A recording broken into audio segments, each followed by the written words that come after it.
नमस्कार. आज आपण एका नवीन टॉपिक सोबत आलेलो आहोत. सर्वप्रथम मी माझ्या लीगल ॲडवाइस या चॅनलमध्ये ॲडव्होकेट दामोदर पिसे सर्वांचं स्वागत करतो. मागच्या व्हिडिओमध्ये आपण बघितलं होतं की when ॲक्यूज can take anticipatory bell, हे अटकपूर्व जामीनच्या बाबतीत आपण मागच्या व्हिडिओमध्ये बघितलं होतं. पण आज आपण अटकपूर्व जामीन आणि रेग्युलर जामीन यामध्ये काय फरक आहे, regular bell and anticipatory bell त्यामध्ये काय फरक आहे, या दोन्ही मधला फरक आज आपण जाणून घेणार आहोत. अँटिसिपेटरी बेलमध्ये आपण पाहिलं होतं की आरोपीला अटक करण्यापूर्वी तो न्यायालयामधून जामीन घेऊ शकतो, दोन्ही नॉन बेलेबल ऑफेन्समध्ये.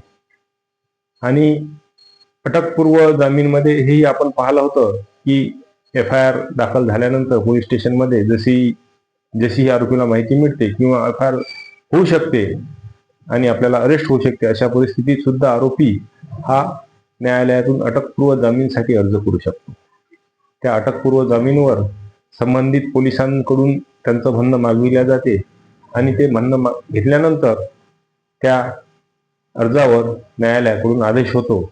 आणि एकदा आदेश झाला की त्या व्यक्तीला पोलिसांकडून ज्यावेळेस पोलीस अटक करायला येतात त्यावेळेस अटकेच्या वेळेसच त्याला जामीन दिला जातो, कारण त्याच्याकडे अटकपूर्व जामीनचा न्यायालयाचा आदेश असतो.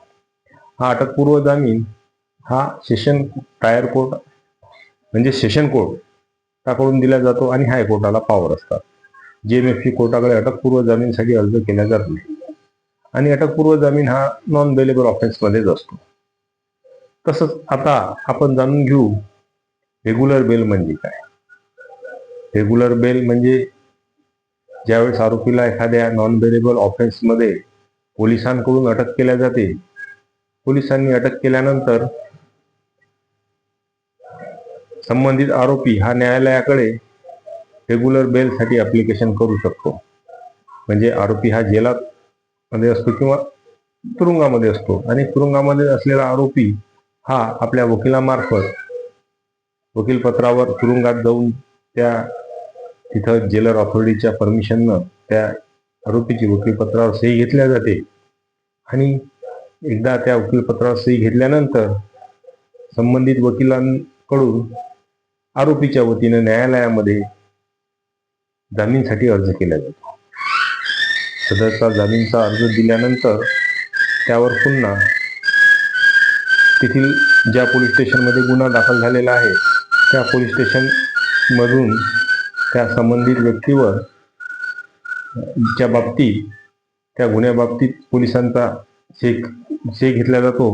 आणि तो पोलिसांचा शे कॉल केल्यावर जर कोर्टाला जर वाटलं, कारण कोर्टाकडे डिस्क्रिशनरी पॉवर असतो ॲज ए राईट, म्हणून आरोपी हा न्यायालयाकडे जामीनचा अर्ज करू शकत नाही. त्यामध्ये कोर्टाला डिस्क्रिशनरी पॉवर असतात. कोर्टाला जर वाटलं तर कोर्ट त्या संबंधित आरोपीचा जामीनचा अर्ज मंजूर करू शकते. पण जर कोर्टाला जर वाटलं की आरोपीला जामीन दिल्यावर आरोपी हा नियमित जे इन्व्हेस्टिगेशन आहे पोलिसांचं त्यांना सहकार्य करणार नाही, किंवा एखादा मोठा ऑफेन्स आहे, डेथ पनिशमेंटचा ऑफेन्स आहे, लाईफ इम्प्रिझनमेंटचा ऑफेन्स आहे, तर अशा परिस्थितीत आरोपीचा जामीनचा जो अर्ज आहे तो मंजूर देखील केला जातो. आणि जर एखादा आरोपी हा प्रिव्हियसली कन्व्हिक्ट असला, त्याला यापूर्वी कन्व्हिक्शन झालेलं असलं, किंवा रेग्युलर ऑफेंडर असला, त्याला इम्प्रिझनमेंट फॉर लाईफ किंवा फॉर 7 years ऑर मोर अशा प्रकारची काही सजा झालेली असली, किंवा 2 वेळा तो कन्व्हिक्ट झालेला असला, he had been previously convicted on 2 or more occasions of cognizable offenses punishable with 3 years, म्हणजे 3 वर्षापर्यंतचे आहे जे ऑफेन्स आहेत त्यामध्ये तो यापूर्वी जर तो 2 वेळा कन्व्हिक्ट झालेला असला तर त्यावेळेस त्याचा बेलचा अर्ज हा नामंजूर केला जातो. एक तर डेथ पनिशमेंट असली, लाईफ इम्प्रिझनमेंट असली तर त्या बाबतीतही केला जातो, किंवा यापूर्वी तो बऱ्याचदा कन्व्हिक्ट आहे अशी जी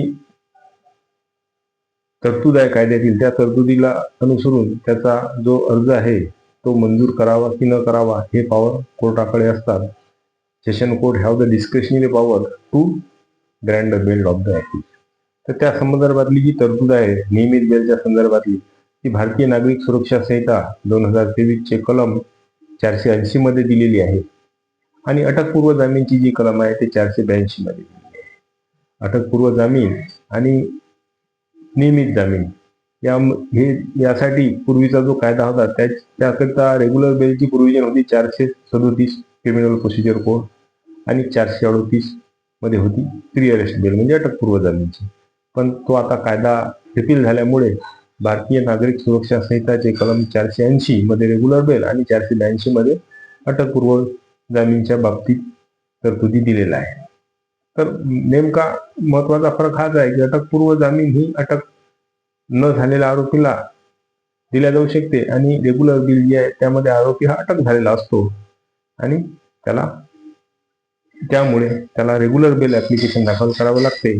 आणि जर एकदमच सिरियस नेचरचा ऑफेन्स आहे आणि जर कोर्टाला वाटलं की आरोपी जर बाहेर येऊन काही गुन्हा करू शकतो, ही जर रेग्युलर ऑफेंडर किंवा गंभीर स्वरूपाचा गुन्हा आहे, लाईफ इम्प्रिझनमेंट मधला आहे, डेथ पेनल्टी मधला आहे, अशा वेळेस कोर्टाला बेल नाकारण्याचे अधिकार सुद्धा असतात. आणि कोर्ट बेल अर्ज मंजूर करताना आरोपीची स्थिती, त्याचं क्रिमिनल बॅकग्राऊंड, तसेच जर बेल दिल्यावर सोसायटीवर त्याचा काय इम्पॅक्ट होतो, बाहेर जाऊन हा काही इंडिव्हिज्युअल्स टॅम्पर करू शकतो काय किंवा व्हिक्टीमला प्रेशराईज करू शकतो का, अशा परिस्थितीत त्याचा जो जामीनचा अर्ज आहे तो नाकारला जाऊ शकतो. आणि जामीन दिल्यानंतर जी रेग्युलर बेल साठी जी कंडिशन असतात त्यात बऱ्याचदा अटकपूर्व जामीनसाठी सुद्धा आरोपीवर कंडिशन लादून दिल्या जातात आणि सदर अटींचा जर आरोपीने ब्रेक केला तर त्यासाठी परत त्याची बेल नामंजूर करण्याचा अधिकार सुद्धा हा न्यायालयाकडे असतो.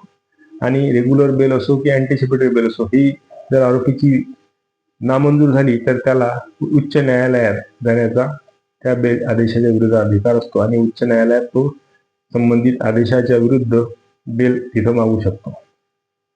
आणि त्या उच्च न्यायालय सुद्धा कायद्याच्या तरतुदी अनुसरून जर त्याला योग्य वाटलं तर तिथं न्यायालयात जर वाटलं तर बेल देतात, तिथं सुद्धा डिस्क्रिशनरी पॉवरचा वापर केला जातो.